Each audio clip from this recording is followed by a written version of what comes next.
Hello बच्चों, कैसे हैं आप सब। आई थिंक आप सब अच्छे होंगे और आप सबकी पढ़ाई अच्छी चल रही होगी। जिस प्रकार से आपको बच्चों पता है कि आज हम कोशिका झिल्ली की संरचना के बारे में या स्ट्रक्चर के बारे में बात जानेंगे कि एक संरचना में कौन कौन सी चीजें प्रेजेंट होती है और कौन कौन सी चीजें हैं। ठीक है, तो सबसे पहले कोशिका झिल्ली को देने वाले दो वैज्ञानिक थे, सिंगर तथा निकोलसन। सन 1972 में इन्होंने एक सिद्धांत दिया जिसका नाम mosaic sorry liquid mosaic theory था। ठीक है, ये सर ठीक है। इन्होंने इसमें बताया कि एक कोशिका झिल्ली में लिपिड पाए जाते हैं जिसे हम वसा कहते हैं, प्रोटीन पाए जाते हैं और आपके पास कार्बोहाइड्रेट पाए जाते हैं। आइए हम इन तीनों को ये कोशिका झिल्ली में किस तरीके से लोकेटेड होते हैं उसके बारे में बात करते हैं। देखो, ये एक पूरी कोशिका झिल्ली की स्ट्रक्चर है। जब हमने कोशिका झिल्ली की स्ट्रक्चर को देखा तो हमें पता चला जो इसकी आंतरिक सतह होती है उसकी सतह पर लिपिड्स पाए जाते हैं। क्या पाए जाते हैं? लिपिड्स। तो आइए लिपिड्स के बारे में ही बात करते हैं। देखो, ये क्या है सर? लिपिड्स है। ध्यान रखना, लिपिड्स एक परत ये है, एक परत ये है, तो कितनी परत होगी? द्विपरत। ये कैसी होती है? ये द्विपरत होती है जिसे हम कहते हैं बाइलेयर। ओके, ठीक है। फिर यहाँ पर ये इस तरीके से ये इसे हम कहते हैं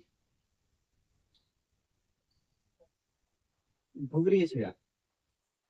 तो ध्रुवीय सिरे को हम कहते हैं पोलर एंड। ठीक है, जो इसकी सतह पर प्रेजेंट होता है। और ये जो दो इस प्रकार के रोड शेप आपको दिखाई दे रहे हैं इसे हम कहते हैं अध्रुवीय पुंज।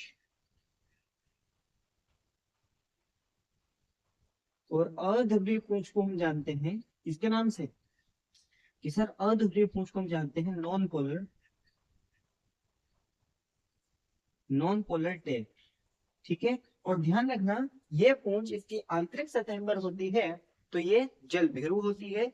और जो इसका पोलर एंड होता है, जो ध्रुवीय सिरा होता है, जो गोल गोल आकार का होता है, ये इसकी सतह पर होता है। जब इसके पास पानी आता है तो ये जल में मग्न हो जाती है, इसलिए इसलिए हम इसे जलमग्न के नाम से जानते हैं।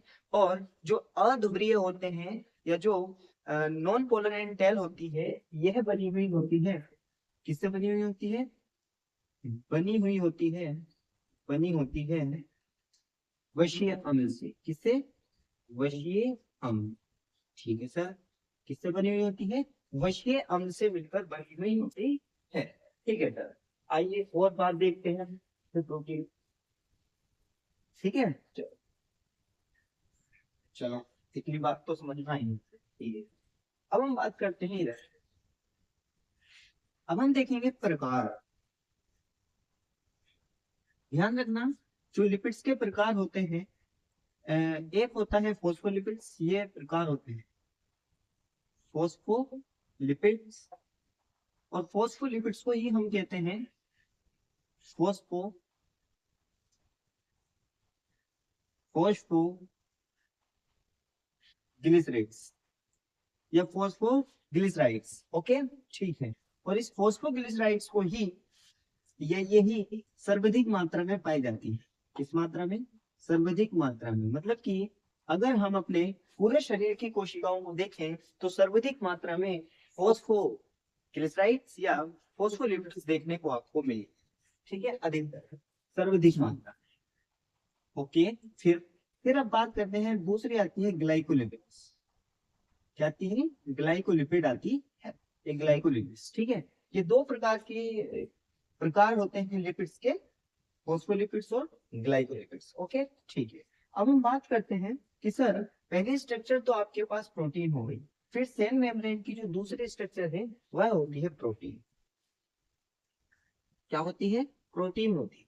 और ध्यान रखना, प्रोटीन को दो भागों में बांटा गया है। कितने भागों में?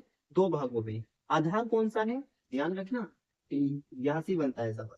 आधार आधार है इसका एक्सट्रैक्शन, या जिसे हम कहते हैं पृथक्करण। मतलब कि पृथक्करण के आधार पर हमने प्रोटीन को दो भागों में बांटा। एक तो थे आपके पास परिधीय प्रोटीन,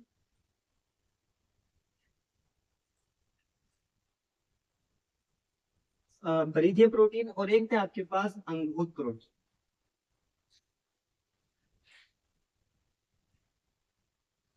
परिधीय को हम इंग्लिश में कहते हैं पेरिफेरल प्रोटीन, और अंगभूत को हम कहते हैं इंटेंसिक या इंटरनल इंटेंसिक प्रोटीन। ओके ठीक है। ओके ठीक है। तो जो परिधीय प्रोटीन होते हैं ये इसकी सतह पर पाए जाते हैं, सतह पर होते हैं, और इन्हें आसानी से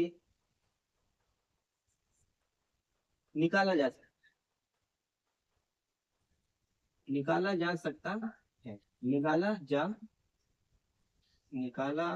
जा सकता है। ओके ठीक है। जैसे कि ये प्रोटीन कैसा है कि सर ये इसके परिधि पर प्रेजेंट है, तो इसे हम आसानी से निकाल सकते हैं, कोई दिक्कत वाली बात नहीं। लेकिन यह आंशिक रूप से होते हैं या पूर्ण रूप से धसे हुए होते हैं। देखो, क्या तो ये पार्शियली प्रेजेंट होते हैं या कंप्लीटली प्रेजेंट होते हैं। जैसे कि इसे हम आसानी से नहीं निकाल सकते, बीच में से इसे हम आसानी से निकाल ही नहीं सकते, तो आसानी से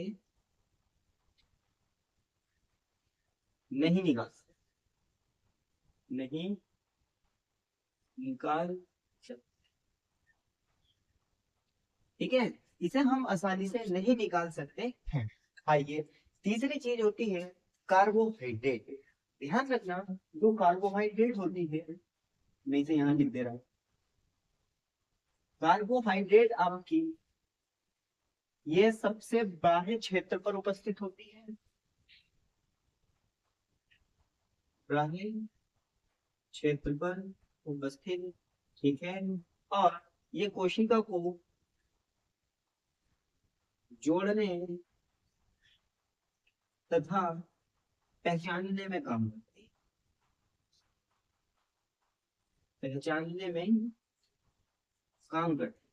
सर कहने का मतलब क्या है, देखो समझ के चलो कि हमारे पास कोशिका है, ये हमारा शरीर है, और शरीर में कोई यहाँ लिख दे रहा हूँ, कोई ए प्रकार की कोशिका है, कोई ए प्रकार की कोशिका है, और ए प्रकार की कोशिका हमारे पूरे शरीर में घूम रही है।